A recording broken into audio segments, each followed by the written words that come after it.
All right, you may not know them yet, but they're already making their mark. We're talking about America's rising political stars and how they're shaping our nation's future. Today's guest was born and raised in Wisconsin. He's a log roller, speed runner, and former district attorney determined to make a difference in his home state when he's not competing in the lumberjack sports. Talking about Congressman Sean Duffy. Congressman, welcome back to the show. Thanks for having me on. All right, first off, what makes you you? Whenever you were telling me that when everyone was swimming or playing sports, you were actually in the woods working the lumberjack sports, yeah, right? so we did growing up, instead of taking log rolling, or instead of taking diving lessons or swimming lessons, in Hayward, Wisconsin, we took log rolling lessons. So I would go down to Lumberjack Bowl with all the little kids, and I learned how to stand in a log and have this battle as a young kid. If you've seen it on ESPN or other networks, it's a competition where two people are on a log rolling. It's raw sports. It is, and from there, learn how to chop and saw and speed climb. It's all great skills of our old-time lumberjacks, which is it's great American history. That's fantastic. Americana. Right, yeah. I always thought that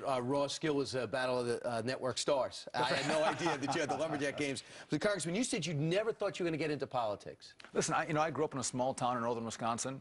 I went off, I did reality TV, met my wife, became a prosecutor. Never thought I'd get involved in politics, and I actually got in when my congressman wrote the stimulus bill, the nearly $1 trillion stimulus package.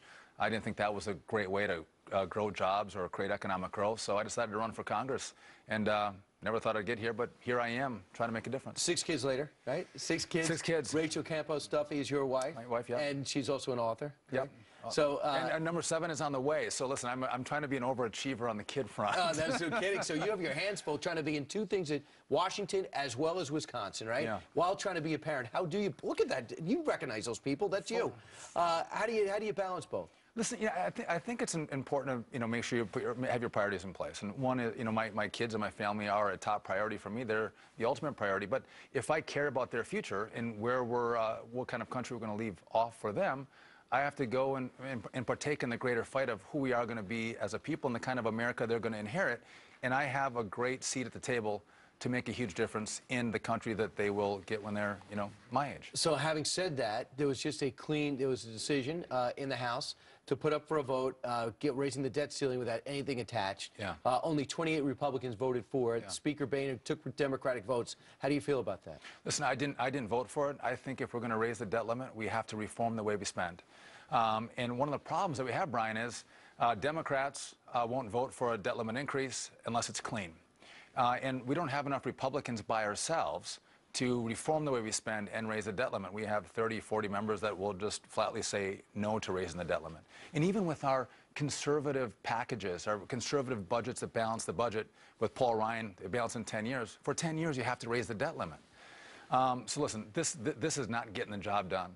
We have to have more bipartisan buy-in. Right. To figure out how we get our country to a point of balance. But we're on a pathway to a train wreck fiscally in this country. Right, and you just, is it a strategical move because Republicans feel as though with the disastrous Obamacare affecting everybody and the confusion reigning everywhere, that you feel as though the Senate could be Republicans, and to not shut down the government and get blame would blow that? Well, I think we took a lot of heat during the shutdown that the president caused in October, and the speaker didn't want to see us get in the way of a larger conversation about what's happening with health care reform. And I think right now, when you have senators who made promises that people could keep their health coverage if they wanted, and their doctors, they could keep them if they wanted, and that promise was false, I think they're in real trouble when they have tough Senate races. And so I think the Senate is in play.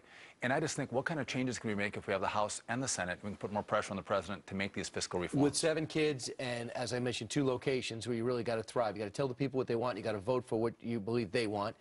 What is next for you, looking down the line? I know you want to be the best congressman possible, but as Senate, are you thinking bigger things? First of all, I'm doing what I think is best for the people in Wisconsin, and I got to tell you, I like my job. I like what I'm doing. I'm not making any plans right now. I'm enjoying learning how the House works. I'm making a difference on financial services. We have some reform packages that are going through with the Consumer Financial Protection Bureau, protecting the American people from the kind of data collection they're doing, kind of like the NSA. So I'm going to stay put for a while. I like what I'm doing. And the Browse Act is all yours, and if people want to look up that and see what you accomplished, they can find out because it passed overwhelmingly. Right? Duffy.house.gov. All right. Nice to see you. Brian. Hey, congratulations on the 7th child. Thank you. All right?